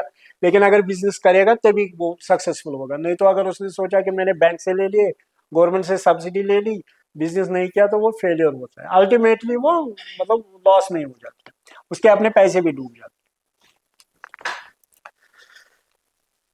तो जो कैपिटल सब्सिडी है वो रहती है बैक एंड पे, वो कस्टमर की ये मानी जाता है कंट्रीब्यूशन, मगर वो उसका एक लॉक इन पीरियड होता है, लॉक इन पीरियड के बाद वो हम वापस देते हैं। ये कन्वर्जेंस है। और किसी भी दूसरी स्कीम में जिसमें गवर्नमेंट इंटरेस्ट सबवेंशन देती है, उसको उसके साथ कन्वर्जेंस करके यहाँ से कैपिटल सब्सिडी लेंगे, उधर से इंटरेस्ट सबवेंशन लेंगे, तो वो कर सकते हैं इस स्कीम में, ठीक है। तो ये इसकी वेबसाइट है, यहाँ पे आपको सारी डिटेल्स मिल जाएंगी। नेगेटिव क्या है इसमें, कौन कौन सा नहीं कर सकते हैं और कौन कौन सा कर सकते हैं, और कौन कौन सी एक्टिविटीज में अलाउड है, कौन कौन से प्रोड्यूस जिनका हम प्रोडक्ट्स बनाएंगे इसमें अवेलेबल। उसके बाद है नेशनल लाइव स्टॉक मिशन।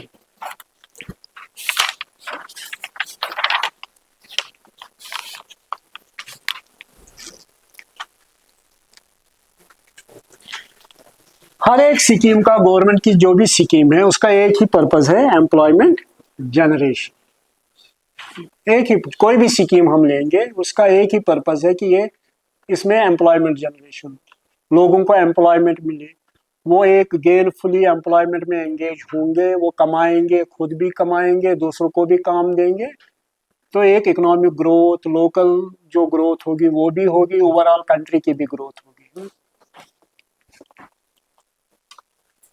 तो इसमें शीप और गोट्स जो आप रेयर कर सकते हैं, पोल्ट्री है, पिगेट्री है, ब्रीड इंप्रूवमेंट, तो प्रोडक्शन इसमें होगी मीट की, एग की, मिल्क, वूल। इसमें दूसरी चीज आता है फोडर भी, ठीक है।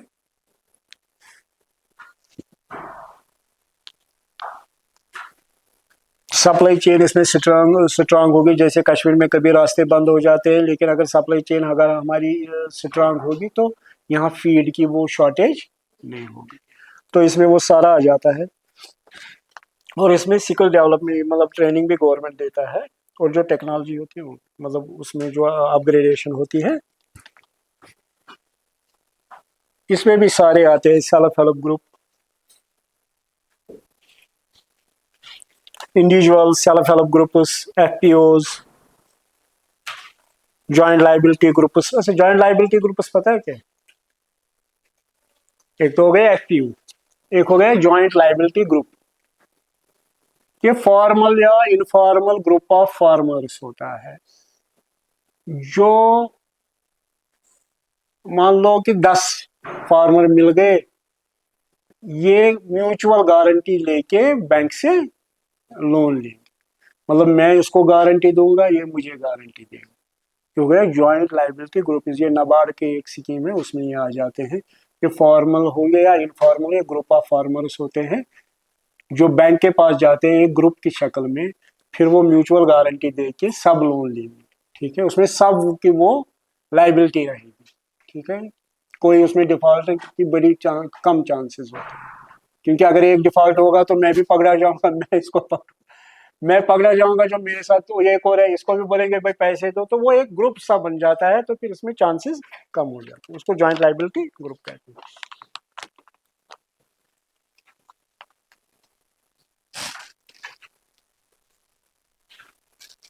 इसमें कई मिशन है। पहला सब मिशन है, अंडर दिस सब mission the following activities will be undertaken: establishment of entrepreneurs for breed development of rural poultry. जो रूरल पोल्ट्री होती है, एग लेइंग जो पोल्ट्रीज होती है, तकरीबन 1000 हैंस, उनका जो एक यूनिट बनेगा, उनको ये इसमें वो आएगा। इसी तरह है establishment of entrepreneurs for breed development in small ruminants, sheep और गोट, जो यूनिट्स बनेंगे उनमें इनकी डेवलपमेंट होगी। तीसरी एक्टिविटी है genetic improvement of sheep and goat breeds. उसमें लोन नहीं है, उसमें बैंक ऊपर के दो में है क्रेडिट लिंकेज। ये तो हो गया पिगरी। अच्छा, जेनेटिक इंप्रूवमेंट, फिर है एक और फोडर डेवलपमेंट का, assistance for quality fodder, seed production, और है फिर entrepreneur activities in feed and fodder. जो फीड एंड फोडर की जो बनाएंगे उसमें हम बैंक लिंकेज देते हैं। इसमें भी सब्सिडी है गवर्नमेंट की, 50% कैपिटल सब्सिडी में 50%। इसमें देखिए गवर्नमेंट ने कितनी रखी है, 50% सब्सिडी। ब्रीड डेवलपमेंट पोल्ट्री में मैक्सिमम सब्सिडी है 25 लाख, अदरवाइज है 50% सब्सिडी। और शीप एंड गोट फार्मिंग में 50 लाख सब्सिडी या 50% subsidy, whichever is higher नहीं लोअर। अपर लिमिट है 50 लाख। मान लीजिए मैंने 2 करोड़ का यूनिट डाल दिया, मेरा 50% बन जाएगा 1 करोड़। 1 करोड़ मुझे गवर्नमेंट नहीं देगी, मुझे गवर्नमेंट देगा 50 लाख। इसी तरह फीड एंड फोडर में है 50 लाख।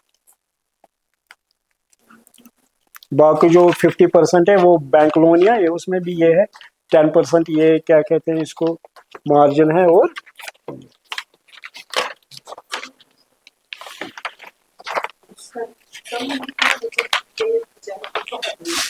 कहाँ? पुलवामा। पुलवामा तो शिपियन के हरमैन के यही रहते हैं। चलिए ठीक है, मैं भी जल्दी करता हूँ, एक्चुअली ये लेट ही होगा। ये इसकी सब्सिडी है। अब है HADP, holistic agriculture development programme. ये गवर्नमेंट का एक मतलब, हाँ, तो इसमें गवर्नमेंट ने 29 प्रोजेक्ट्स एग्रीकल्चर में लिए। ये जो आप स्कीम्स बोल रहे हैं ना सर, मतलब पीपीटी में तो दिख रहा है सर, फॉर स्टार्टअप, तुम्हारे स्टार्टअप के बेसिक जमीन फंडिंग की जरूरत है। आप सिर्फ ना एक सब चीज दो लाइन ऐड कर दीजिए, उसमें साफ दिख जाए, आप बोल दीजिए अमाउंट कितना मिल सकता है और इंटरेस्ट रेट, प्लीज सर। ठीक है, जैसे HADP में कोई अपर लिमिट नहीं है, इसमें आप कुछ भी लोन ले सकते हो। ठीक है, HADP में आपका मार्जिन है 10%। मान लो आपने 1 लाख का आपने आपको ये होलिस्टिक एग्रीकल्चर ये है, इसमें मतलब बहुत से 29 एक्टिविटीज है इसमें। ठीक है, पर्पस है इसका कि जो हमारा एग्रीकल्चर है ये ग्रो हो जाए, क्या मतलब वो जो पुराने तरीके से हम एग्रीकल्चर कर, जैसे अब ग्रीन हाउसेज डालेंगे या हाई डेंसिटी लगाएंगे, है ना, हाई डेंसिटी एप्पल ऑर्किड, मतलब मॉडर्न जो तरीके से हम एग्रीकल्चर का मकसद है HADP का वही होलिस्टिक एग्रीकल्चर डेवलपमेंट प्रोग्राम। तो इसमें अभी गवर्नमेंट ने 29, इसी तरह इसमें शीप रेयरिंग भी आती है, गोट रेयरिंग भी आती है, इसमें डिफरेंट 29 एक्टिविटीज आती है। इसमें आपका 10% मार्जिन है, बाकी आप कोई भी ले सकती है। इंटरेस्ट रेट आप देखिए 1 ईयर अप टू 15 लाख है, 1 ईयर MCLR प्लस 1.5%। वो जो मैं भी बोल रहा था MCLR जो है, ठीक है, MCLR है 1 ईयर का 8.7 इस वक्त, उसको 1.5 कर लीजिए। तो अब वो 15 लाख जो होता है उसमें रेटिंग करता है बैंक, इंटरनल रेटिंग, आपका सारे बैलेंस शीट देके, आपका ओवरऑल देख के, सारा कुछ करके उसी रेटिंग के हिसाब से आपको इंटरेस्ट रेट कम भी हो सकता है। अगर आपकी रेटिंग कम आ गई तो इंटरेस्ट रेट ज्यादा हो जाएगा। तो इसमें गवर्नमेंट की सब्सिडी है, डिफरेंट एक्टिविटीज के लिए डिफरेंट सब्सिडी है। जैसे ये सब्सिडी का है, आप देख लीजिए, development of seed and seed multiplication chain in PPP mode, subsidy 50% है, अपर लिमिट है 50 लाख, यानी आप 1 करोड़ तक भी इसमें इन्वेस्ट कर सकते हो। Development of seed and seed multiplication chain in PPP mode, establishment of poly houses 50% है, 1 लाख है आपकी maximum subsidy. Strengthening agriculture marketing in J&K cold store 75% subsidy है, ये 75% सब्सिडी है, मैक्सिमम है 37 लाख। ये छोटे कोल्ड स्टोर है, तो बड़े कोल्ड स्टोर जो 45 करोड़ बोले उसमें, ये छोटे हैं, इनमें ये उनमें भी गवर्नमेंट सब्सिडी देता है 15, 10, 12, 15 करोड़ जो वो, मगर वो दूसरी स्कीम में आती है। इसी तरह ये दूसरी डिफरेंट स्कीम्स है, ये जो है ये HADP में ये स्केल ऑफ सब्सिडी है जो गवर्नमेंट प्रोवाइड करती है। ऑल्टरनेट एग्रीकल्चर है, promotion of around the year mushroom की है, 50% सब्सिडी है, 15 लाख मैक्सिमम है। सर इसमें जो रिपर बेचता है ना, please elaborate that. For example, if I apply for the refer track, that cost is around 50 lakhs. What amount would I get from HDP as subsidy? And if I need to pay anything, what would be the EMI options on JNK? जो Reifer van है, refrigerated van, जो आजकल बड़ी ये ना चलन में है, क्योंकि कोल्ड स्टोर भी है, वहाँ से रीफर वैन में माल भी बाहर जाता है, वो आपको अराउंड 60 लाख या 50 to 60 लाख आ जाती है। वो आप उसमें दो स्कीम्स में ले सकते हैं, AIF और HADP में। AIF में आपको मिलेगा interest subvention 3% up to 2 crore, ठीक है, उतना तो नहीं, मतलब 7 ईयर्स में वो आपको रिपे करना है, तो वो आपको 3% मिलता रहेगा इंटरेस्ट सबवेंशन। मान लीजिए आपका उसमें जो भी इंटरेस्ट रेट है उसमें 3% आपको गोल्ड, और यहाँ से आपको मिलेगा 18 तकरीबन 19 lakh rupees subsidy. Out of that 50 lakhs, right? हाँ, जो आपकी Reifer The amount will be financed. नहीं, फाइनेंस तो आपका जो अपना मार्जिन है वो तो 10% है, ये तो बैक एंड सब्सिडी रहेगी। ये जब आपको पेंडिंग रहेगी, मान लो कि आपको लास्ट में फिर आउटस्टैंडिंग रहेगा 18 लाख, तो वो इस सब्सिडी से आप एडजस्ट करके अपना पूरा कर सकते हैं। सर, एक क्वेश्चन है सर, जैसे कोल्ड स्टोर है ना, कोल्ड स्टोर के लिए हमें कितनी जमीन चाहिए, कितना इन्वेस्टमेंट चाहिए, मतलब आप इसको थोड़ा सा डिफाइन कर सकते हो? देखिए, there are different sizes of cold store. कोई कोल्ड स्टोर तो 45 करोड़ में भी बनेगा, उधर सब्सिडी क्या करेगी ये 37 लाख। नहीं सर, मतलब जिसकी हम बात कर रहे हैं मैं तो छोटे हैं, मतलब देखिए मैं तो वो टेक्निकल तो नहीं हूँ, मैं फाइनेंस की बात करूंगा। आप मेरे पास DPR लाएंगे अंडर HADP, वो आपका 100 करोड़ का भी बनेगा, मैं आपको बोलूंगा गवर्नमेंट आपको 37 लाख देगी, ये मतलब इसमें। लेकिन उसमें डिफरेंट स्कीम है जो गवर्नमेंट के, जिसमें 10-12 करोड़ भी आपको सब्सिडी मिलती है उसमें। फिर वो DPR complete detailed project report बनती है, जिसमें गवर्नमेंट आपको लैंड भी प्रोवाइड करेगी, ठीक है, इंडस्ट्रियल एरियाज में। फिर आपको बैंक फाइनेंस भी करेगा, जितना आपको चाहिए 30 करोड़ जितना भी आपका लगता है बैंक फाइनेंस, फिर उसमें सब्सिडी भी आ जाती है, इंटरेस्ट सबवेंशन भी है, उसमें सारा कुछ आ जाता है। कोल्ड स्टोरेज एक अच्छा है, मतलब अपकमिंग बिजनेस है, और जो जिसने भी कोल्ड स्टोरेज किया है, अगर उसने अच्छे से किया है तो वो अच्छा पैसा कमा रहा है, he is earning good money. अच्छा, पिछले 1-2 साल पहले जो रास्ता भी बंद हो गया, आजकल तो फार्मर पहले देखते हैं, मतलब आजकल तो अभी से ही कोल्ड स्टोरेज बुक हो जाते हैं, मतलब आज इतने कोल्ड स्टोरेज नहीं है जितने हमारी प्रोडक्शन। किसी को और कुछ तो नहीं, तो ये एस्टेब्लिश, ये डिफरेंट जो इसमें आएंगे, पर्पस यही है इसका। अब है integrated dairy development. Dairy development भी आप, ये establishment of dairy unit. Dairy तो पता ही है, चाहे गाय, यहाँ तो ज्यादा गाय ही है, बफलो नहीं है, तो उनके लिए गवर्नमेंट की स्कीम है ये यूनिट होता है 2 काउस का, ठीक है, जिसमें ये नहीं है कि आप सिर्फ 2 गाय ले सकते हैं, अगर आपने 20 गाय ली तो वो 10 यूनिट्स, तो गवर्नमेंट सब्सिडी देती है पर यूनिट। जैसे 80,000 पर यूनिट दिया तो वो उसी हिसाब से आपको सब्सिडी भी देगी। तो इसमें भी मिनिमम मार्जिन है 10%, क्वांटम ऑफ फाइनेंस है 90%। इसमें आप दोनों ले सकते हैं, जैसे आपको गाय लेनी है तो उसके लिए आपको क्या चाहिए, टर्म लोन चाहिए ना, और अब आपको गाय के मतलब जो उसके ना डे टू डे एक्सपेंसेस है, जैसे उसका फोडर है, उसकी दवाई है, जो भी डे टू डे उसके खर्चे है, तो उसके लिए आपको वर्किंग कैपिटल मिलेगा। तो 5 साल के लिए आपको ये टर्म लोन लेना है, तो रिपे 5 साल में हो जाएगा। 2 लाख तक कोई कोलैटरल नहीं है, 2 लाख से 10 लाख तक थर्ड पार्टी गारंटी ऑफ 2% और मॉर्टिगेज, और अबाउट 10 लाख मॉर्टिगेज। तो ये सब्सिडी है, 50% subsidy with a ceiling of 80,000 पर dairy unit, up to 4 dairy unit. तो डेयरी यूनिट कितने हैं, 2 गाय का 1 यूनिट, तो 4 यूनिट तक आपको मैक्सिमम सब्सिडी मिलेगी, तो वो तकरीबन 3,20,000। और ये जो वुमेन एंटरप्रेन्योर SC/ST है उनको 90,000 पर यूनिट, तो उनको 3,60,000 तक देंगे।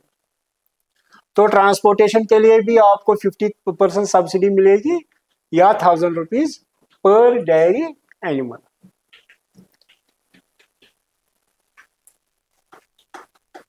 अब ये इसी में इंटीग्रेटेड डेयरी डेवलपमेंट स्कीम में ये एक्टिविटीज भी जिन पे आपको मिलेगी। ये जो ट्रांसपोर्ट का आपने बताया ना, is this for bee keeping का माइग्रेशन बी?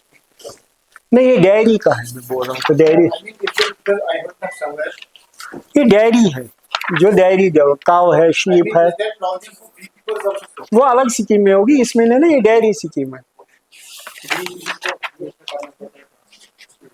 अच्छा, इसमें आप दूसरी चीजें भी ला सकते हो, modular milk pasteurisation and packing unit.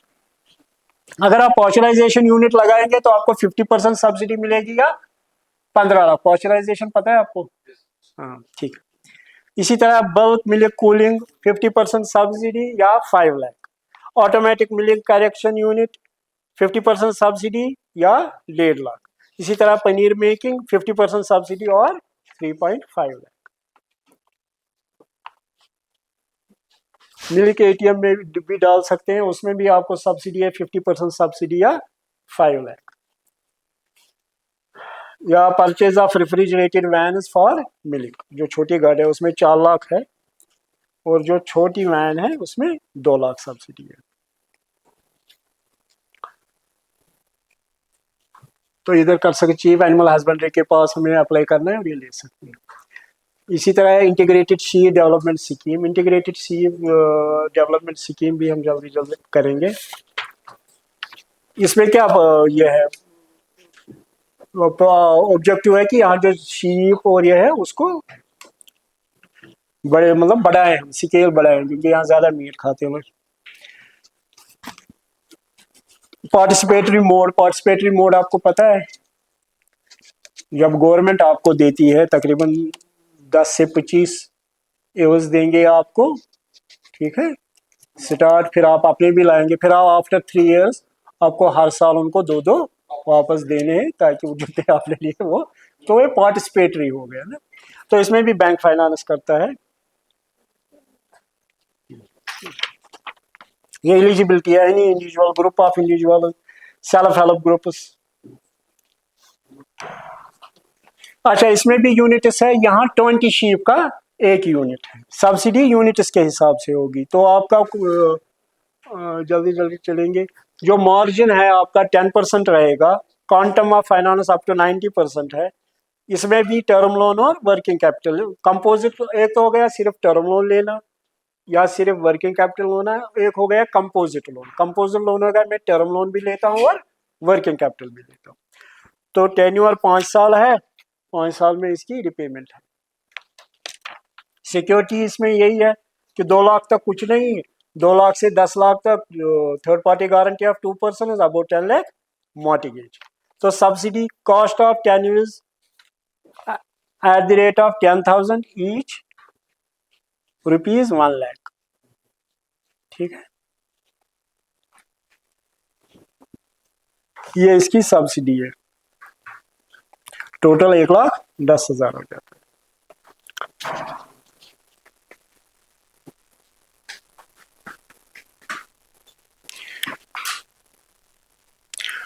इसी तरह है establishment of sheep goat unit, 50% of unit cost as total eligible subsidy with a ceiling of 1 lakh whichever is less per unit. Per unit पे आपको मिलेगा 1 लाख की सब्सिडी, यूनिट है 20 sheep की।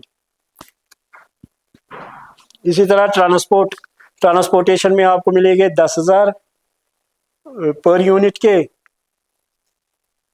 और 1 लाख 10 यूनिट्स के। इसी तरह शेयरिंग में होगा, आपको मिलेंगे 75,000 सब्सिडी इसमें।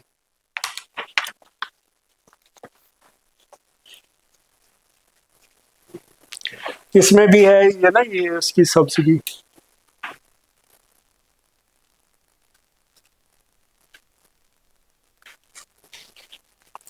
मॉड्यूलर मिल्क पॉस्चराइजेशन में 15 लाख की सब्सिडी है मैक्सिमम, बल्क मिल्क कूलिंग में 5 लाख की, ऑटोमेटिक मिल्क कलेक्शन में 1.5 लाख, पनीर मेकिंग में 3.5 lakh.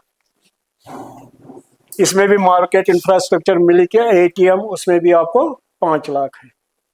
Purchase of refrigerated van, बड़ी वैन के लिए 4 लाख और छोटी वैन के लिए 2 लाख मैक्सिमम सब्सिडी। तो डिस्ट्रिक्ट शीप हस्बेंड्री ऑफिसर के पास हम इसको अप्लाई कर सकते हैं। और फिर है PMEGP। PMEGP MSME में आता है, ये MSME में भी आता है, एग्रीकल्चर में, ये मैन्युफैक्चरिंग में भी आता है, सर्विस सेक्टर में भी और ट्रेडिंग में। ठीक है, तो इसके लिए ये गवर्नमेंट की एक एम्प्लॉयमेंट जनरेशन प्रोग्राम है, जिसमें आपको मिलता है रूरल एरियाज में 35% सब्सिडी और अर्बन एरिया में 25% सब्सिडी। इसी तरह इसमें मिलता है आपको 90% तक फाइनेंस, 10% आपका अपना मार्जिन। इसमें कोई भी काम कर सकते हैं, मतलब सिर्फ नेगेटिव लिस्ट को छोड़ के, जो भी नेगेटिव, जैसे इसमें मीट का नहीं कर सकते हैं, हाँ rearing of this poultry for laying, egg laying, उसके लिए कर सकते हैं। तो ये PMEGP एक फ्लैगशिप स्कीम है गवर्नमेंट की, सेंट्रल गवर्नमेंट की। ये इसके ऑब्जेक्टिव्स है, मैंने आपको नक्शल में बताया। ये ज्यादा रूरल एरियाज में, लोग उधर ही रूरल एरिया में ही काम करें, जहाँ वो रहते हैं वहीं पे अपने यूनिट्स एस्टेब्लिश करके एम्प्लॉयमेंट जनरेशन ये करें। ठीक है, ये इसकी एलिजिबल एक्टिविटीज है, चाहे मैन्युफैक्चरिंग है, आर्टिजन है, ट्रेडिंग है, सर्विस है, ब्यूटी पार्लर है, कोई भी काम इसमें कर सकते हैं।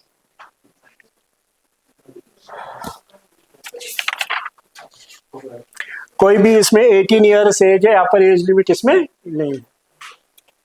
हाँ, मगर ये भी है कि ये भी एग्जिस्टिंग यूनिट्स के लिए नहीं है, ये सिर्फ नए यूनिट्स के लिए।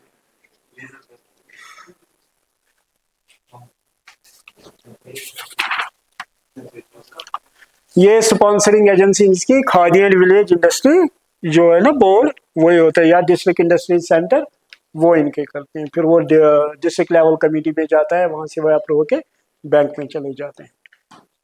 तो मैक्सिमम प्रोजेक्ट कॉस्ट मैन्युफैक्चरिंग में है 50 लाख और बिजनेस और सर्विस में है 20 लाख। इसमें भी MSME में अप टू 10 लाख कोई कोलैटरल नहीं है, 10 lakh to 25 lakh third party guarantee of 2% या CGTMSE कमर। इसमें रूरल एरियाज के लिए 35% सब्सिडी है PMEGP और अर्बन के लिए 25%। ये है सब्सिडी। मैं आपको सब्सिडी का स्लाइड दिखाता हूँ, ये है सब्सिडी का स्लाइड। ठीक है, जनरल का जम्मू एंड कश्मीर के लिए, क्योंकि हिली एरियाज है, यहाँ 25% और 35%। तो ये KVIC, ये है KVIC online.gov.in। अब हम करेंगे AAF की बात, जो मैं बोल रहा था, एग्रीकल्चर इंफ्रास्ट्रक्चर फंड। ये पोस्ट हार्वेस्ट जो होता है ना, पोस्ट हार्वेस्ट जो भी एक्टिविटी होती है, चाहे कोल्ड स्टोरेज करना है, चाहे रीफर वैन्स लेनी है, चाहे प्राइमरी प्रोसेसिंग यूनिट्स डालने हैं, चाहे ऐसेइंग यूनिट्स डालने हैं, चाहे ग्रेडिंग लाइन्स डालनी हो, जो ना पोस्ट हार्वेस्ट के बाद हमारी काम आती, उसमें AIF करते हैं। सेंट्रल गवर्नमेंट की स्कीम है। इसमें आपको सिर्फ मिलेगा इंटरेस्ट सबवेंशन 3%, मैक्सिमम 2 करोड़ तक आपको इंटरेस्ट सबवेंशन, जो आप इंटरेस्ट पे करते हो उसमें गवर्नमेंट आपको 3।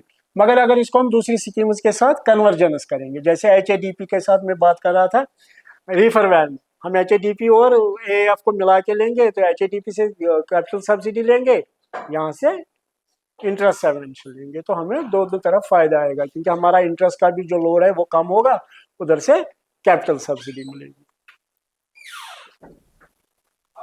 ये सारे इसमें यूनिट जो लगेंगे ये है, मतलब पोस्ट हार्वेस्ट, ये है असली development of post harvest infrastructure जो है उनकी डेवलपमेंट के लिए है।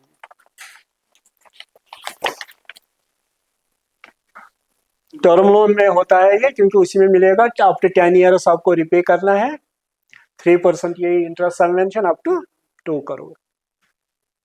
कोई भी इसमें अवेल कर सकता है, farmer, anybody, group of farmers. ये इसकी वेबसाइट है। अब है दूसरा जो बड़ा फ्लैगशिप प्रोजेक्ट है सिर्फ JKUT का, वह है मिशन युवा। मिशन युवा में मैं आपको नक्शल में जल्दी बोलता हूँ। इसमें नैनो एंटरप्राइजेस जो है, जो नए एंटरप्रेन्योर्स के लिए है, नैनो एंटरप्राइज। ठीक है, नैनो एंटरप्राइजेस हो गए। एक तो हो गया अभी हम MSME माइक्रो में हम इन्वेस्टमेंट कहाँ कितना कर सकते हैं, 2.5 करोड़ तक है ना। यहाँ नैनो में 10 लाख तक आपको प्रोजेक्ट कॉस्ट बनेगा, जिसमें 9 लाख आपको बैंक लोन देगा, 1 लाख आपको मार्जिन होगा। ठीक है, 10% आपका मार्जिन, 90% बैंक देगा। इसमें गवर्नमेंट की सब्सिडी है 25%, up to maximum limit of 1 lakh. मानिए अगर आप 4 लाख लेंगे, आपको 1 लाख की सब्सिडी मिलेगी 25%। आप 10 लाख लोन लेंगे, आपको कितनी सब्सिडी मिलेगी? 2.5 लाख नहीं मिलेंगे, 1 लाख मिलेगा, क्योंकि आप सीलिंग है 1 लाख। 1 लाख आपको सब्सिडी, और इसमें इंटरेस्ट सबवेंशन भी है 50,000 तक, मतलब वो इंटरेस्ट सबवेंशन आपको मिलेगा। कोई क्वेश्चन जी? Any question? Then 50,000 is the whole amount. नहीं, वो तो मतलब मान लो आपने इंटरेस्ट, वो 5% आपको क्वार्टरली दे देंगे इंटरेस्ट सबवेंशन। इस क्वार्टर में आपको मिले मतलब इंटरेस्ट मान लीजिए 15,000। ठीक है, तो वो उसमें 5% कितना बनेगा? मतलब मैंने अगर आपको 10% इंटरेस्ट चार्ज किया है, 5% उसमें गवर्नमेंट देगी, मतलब 50% गवर्नमेंट देगी, है ना? मगर अप टू लिमिट ऑफ 50,000। जब वो 50,000 आप एग्जॉस्ट करोगे, उसके बाद इंटरेस्ट सबवेंशन नहीं है, लाइफ टाइम वो नहीं है, जैसे AF में है अब तो। चलिए, थैंक यू वेरी मच। कोई क्वेश्चन? हो गया डिस्कशन में? कुछ और डिस्कस करना चाहोगे? बैंक से लोन लेना चाहोगे? फिर ये 2 घंटे क्या कर रहे थे? These are schemes. Ultimately, you have to rely on this today or tomorrow. Somewhere, some scheme you have to have it, but at least we can guide others. हाँ, We have to know if we are going to start our business, how bank can help us. You know that, huh? And you will start someday. And there is no other option. You have to start because government jobs will come not ever. Okay? और जितनी early as में हम कमाना शुरू करेंगे ना, ये मतलब कश्मीर की मैं बात करूँ, यहाँ बड़ा लेट हम डिपेंडेंट होते हैं फैमिली पे। 30 साल भी अभी माँ बाप, मतलब एक सजेशन है, जितना अर्ली हम कमाना स्टार्ट करेंगे उतनी हमारी लाइफ इजी हो जाती है, और उतना हम एंजॉय करेंगे, टेंशन में नहीं रहेंगे। कमाना शुरू करते हैं, उसके बाद बूढ़े हो जाते हैं। लेकिन तब तक हमने MSc PhD कर रखी होती है, और फिर हम कोई स्टेप ले नहीं पाते, रिस्क के लिए रेडी भी नहीं होते।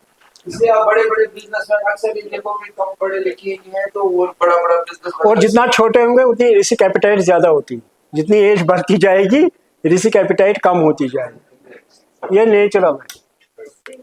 थैंक यू साहब, आपका बहुत बहुत शुक्रिया। आपने यहाँ आके आज कम से कम इनको बैंक की स्कीम्स के बारे में बताया, जो इनके इस प्रोग्राम के लिए बहुत जरूरी था। If anyway they are going to start their business, it will be helpful for them as well as helpful for the J&K Bank.